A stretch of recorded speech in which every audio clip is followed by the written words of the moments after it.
When you are asked to introduce someone, you always kind of wonder what it is that you're supposed to say. And sometimes you get a resume or a CV, and let's be honest, we've all heard one of those introductions, and it just kind of puts you to sleep when somebody's saying, this person went to school here and graduated here and has a degree in this. So I'm not going to do that, but there are a couple of things I want to tell you tonight about our guest speaker, Jill Freeze.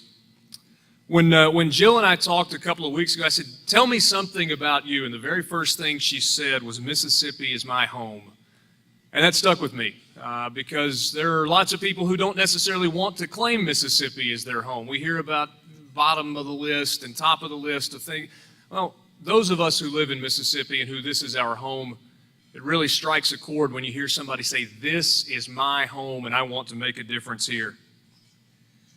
Jill Freeze has a heart for children. She has 3 of her own. She has worked in Africa, in Haiti, and most recently in the Mississippi Delta with work through the Freeze Foundation and through some missionary efforts to make a difference in the lives of children. She is an educator. She's been a teacher in different places during her lifetime, and it's my honor to introduce to you tonight a woman who is courageous and tenacious and loving and has a special place in her heart for children, especially here in the state of Mississippi. Jill Freeze.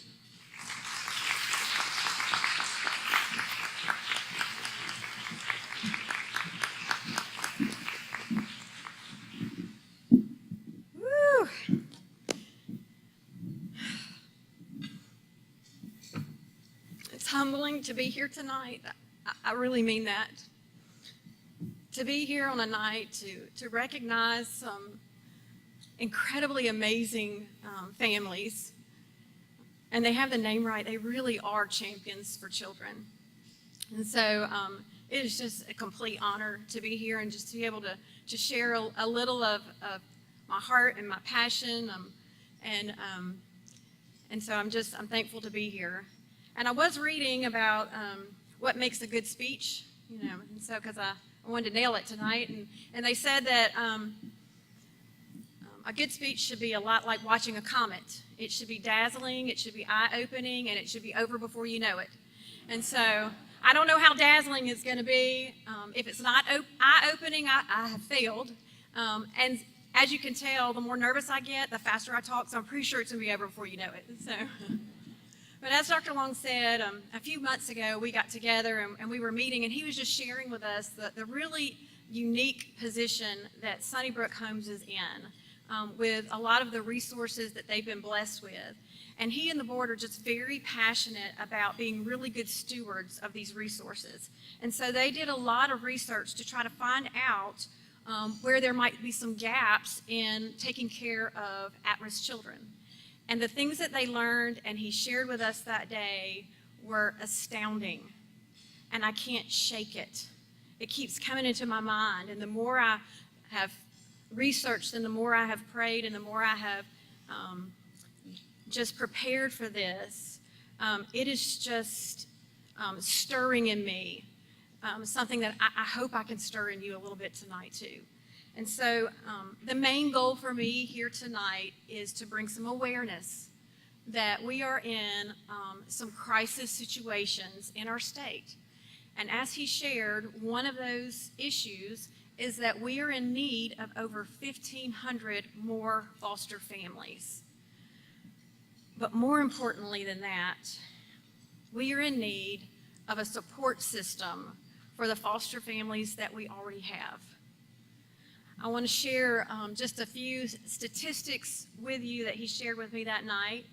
And I can already tell I just lost a whole bunch of you. Your eyes glazed over and you thought, oh no, math, but I am a math person and I love it, but I'm not going to bore you with a whole lot. If you'll just stay with me, I've got 3 really alarming statistics that I'd like to share with you. And the first one is that almost half of all foster parents quit within the first year of their first foster placement.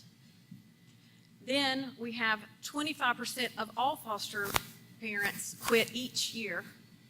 There's a 25% of foster parents express uncertainty about continuing.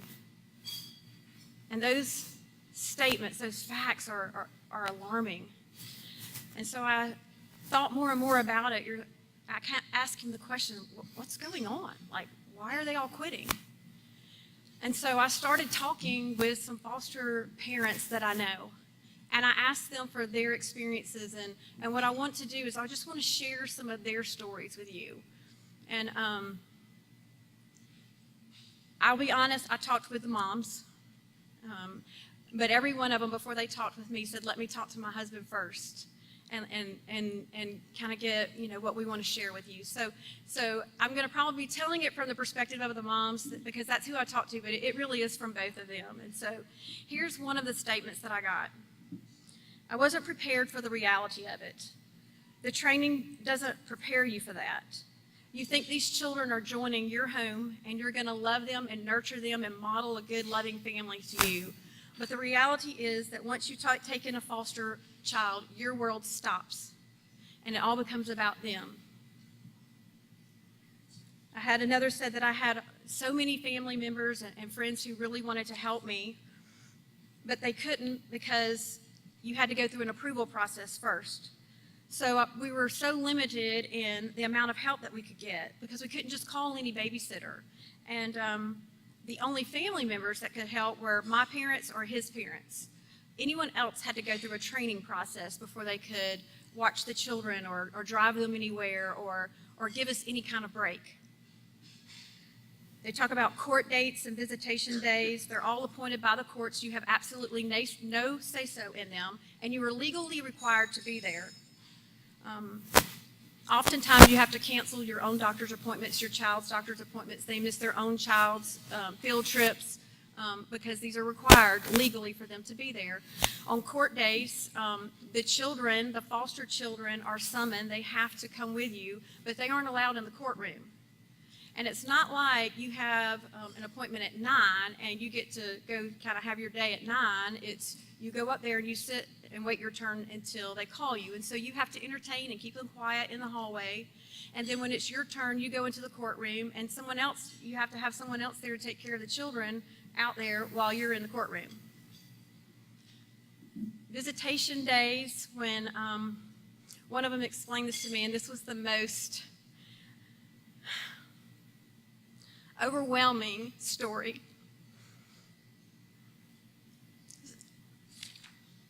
So visitation days, and I know it's kind of different for all of them, but it was very similar.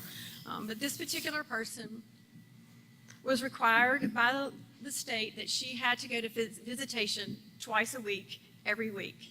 And she did this for over a year. And so here's what her day looked like. She'd get up early in the morning and get herself ready.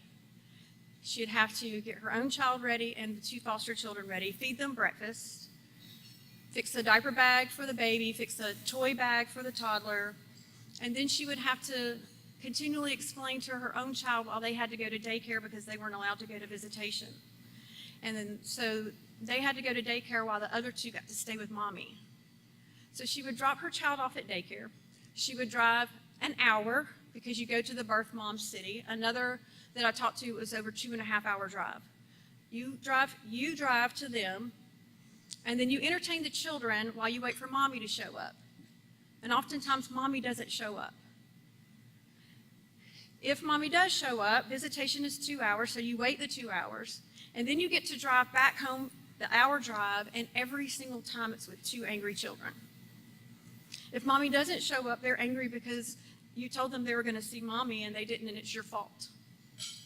They're angry if mommy does show up because mommy just spent 2 hours telling them that the reason they can't come home with her and live with her is because she took them away from her and that she is mean and that she cannot take care of them as well as she can. Visitation, usually the foster mom has to listen to how she doesn't measure up while the birth mom tells her everything that she's doing wrong and what she should do differently. So she drives home in an hour for 2 angry children. She picks up her child from daycare who's angry because the other 2 have gotten to spend all day with mommy while they were in daycare. She goes home, feeds them naps, and then spends the afternoon with 3 angry children who the only way they know how to express this anger is by acting out. And so for the rest of the day, she's dealing with temper tantrums or biting, pushing each other, kicking her, spitting on her. Just a really long, hard day. She bathes them, and then it's time for bed, which is the hardest time for the children because now they miss mommy. And this very angry child who's been so mean to her all day long and told her how she's mean and she's not good enough and can't take care of her, now needs them to hold them and love them and nurture them and make them feel safe and secure. And when she finally gets them in bed, she now has to get her house ready and cleaned up and prepared in case the caseworker drops in the morning. Because you always have to be ready, and you're always on, all the time. And by the time she finally gets to lay down in bed, she is emotionally and physically exhausted. 2 times a week, every week, for over a year.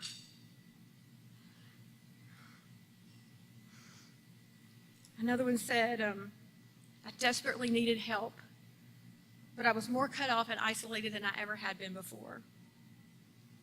Several of them express that you're always on. You always have to be on. Your house always has to be ready. You always have to be available. You have to be able to change if the court date changes, like it's on. I'm on all the time. I'm constantly being made to feel that I don't measure up, that I'm not good enough. And the general consensus from every one of them that I talked to was all day, every day, I feel emotionally battered. And it sounded so disheartening. It sounded so overwhelming and so unfair to me. I was like, why do you do it? And their response was, I'm helping a child from walking through the darkest time in their lives alone. They are in crisis, and they deserve to have someone walk with them and make them feel valued and loved. So we're failing our foster families and our adoptive families by not providing them the support system that they desperately need, and they're begging for it. And we need over 1,500 more foster families, but how can we recruit more when we already know that we don't have the support system that they need? And you always hear, like, you don't talk about a problem if you don't have a solution.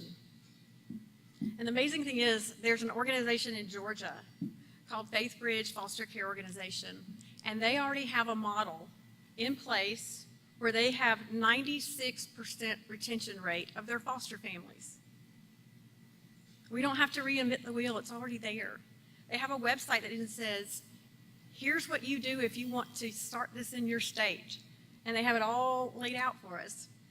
It's already there. It's already been proven successful, 96%. We're losing 50% every year, the first year, 25% of all of them every year, 25% uncertain.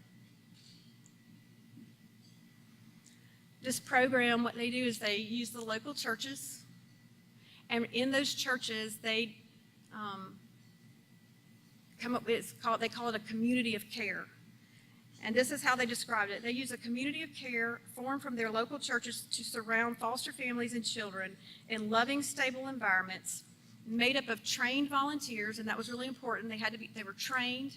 Volunteers is the other thing, that act as an extended family, providing respite care, tutoring, babysitting, mentoring, birth parent coaching, transportation, any kind of assistance that they need. And so what I was asked to do tonight, the goal for tonight, was for me just to make you aware that our foster and adoptive families are overwhelmed, they're isolated, they're left with more questions than answers, and they're lacking the support system that they need to be successful and to be sustained. I think we need to go a step further than just being aware. And like he said, this is my state. This is my home. I grew up here. I've lived most of my adult life here. And one of the things that I love about this state is every single time there's crisis in this state, the people of Mississippi come together and they step up and they help. Whether it's hurricane, tornado, personal crisis, whatever, they're there to help others in crisis move forward. And so, as terrifying as it is, instead of just stopping at making you aware, I really have been given like this vision of what it can look like. And God wasn't going to let me leave here without sharing this vision. And so, as scared as I am to put myself out there and just do it, I'm going to. So, I think that all of us in this room tonight have the opportunity to be a part of a miraculous work in our state. I think it can start right here. As I look across this room and I see all of these people, I can't help but think the number of churches that are represented in this room.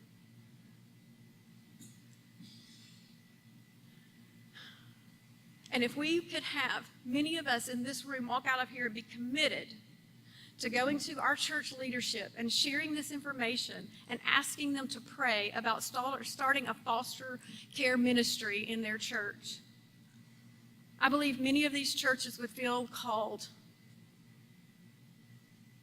And then we can set up a model similar to the one that's already been proven effective, that's already out there willing to help, willing to share their information. And we can start in these churches coming up with support teams, community of care. It takes a village, I don't care what you call it, but this group of support in this church of trained volunteers. And because it's volunteers, it means it's not a moneymaker. It's going to take commitment and it's going to take sacrifice. And I know not everyone is called to be a foster parent, but every single one of us are called to help. And we can go through that training, whatever it is, and we can be a babysitter, or we can be a driver, or we can be a tutor or a mentor, or we can donate baby beds, or we can, whatever your gifting is, we can do something.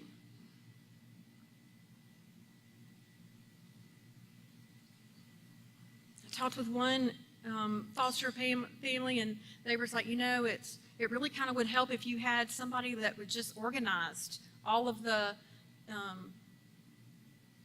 donations and stuff, and that one person kept the inventory, so that when a foster family got a baby in the middle of the night and you have no baby bed, no car seat, no anything. The one that got an infant, she told me she got 1 pack of diapers, 1 pack of wipes, and about 2 newborn outfits, and that's it. They were a newly married couple. They'd only been married about 3 years, never had a baby. She's like, we had nothing. We're teachers. We had to go out and buy a baby bed. We had to go out and buy a car seat. She's like, I had nothing. So what if they had one person that they could call that says, this church has 5 baby beds. This church has whatever. They have one person that they call, and that person organizes it and has it sent to them. We can all do something. I'm not a computer programmer, but somebody's in here can and set something up and have an inventory where somebody data entries. We can all do something. And so my vision that I have, this big vision, is that tonight starts major change in our state from the people in this room. That we go out and that we are committed. And I read this quote, and I have no idea. I should have written down who wrote it. I don't know, but they said there's a difference between being interested and committed. When you're interested in something, that you're going to only do it when circumstances allow it. But when you're committed, you'll accept no excuses, only results. And so my prayer is that many of us will leave this room today committed to starting some foster care support networks in our churches, and that we ourselves will be committed to doing something to support these families. And once we get those support systems in place, and our churches can start identifying new families to step in as foster parents that are ready, that say they're willing, because we need 1,500 more families. And instead of enduring, we can now be thriving.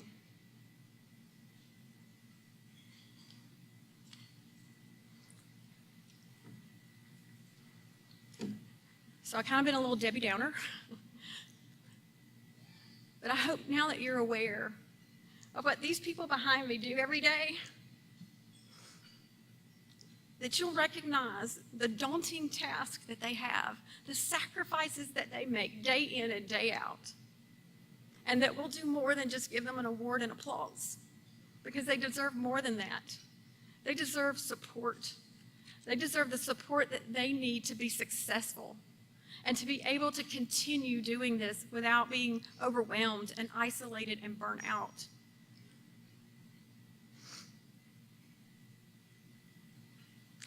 Pretty big goal, pretty big vision. I see a picture of the state of Mississippi with a heart right here in this area, just beating, and from it, it just going out and covering our entire state.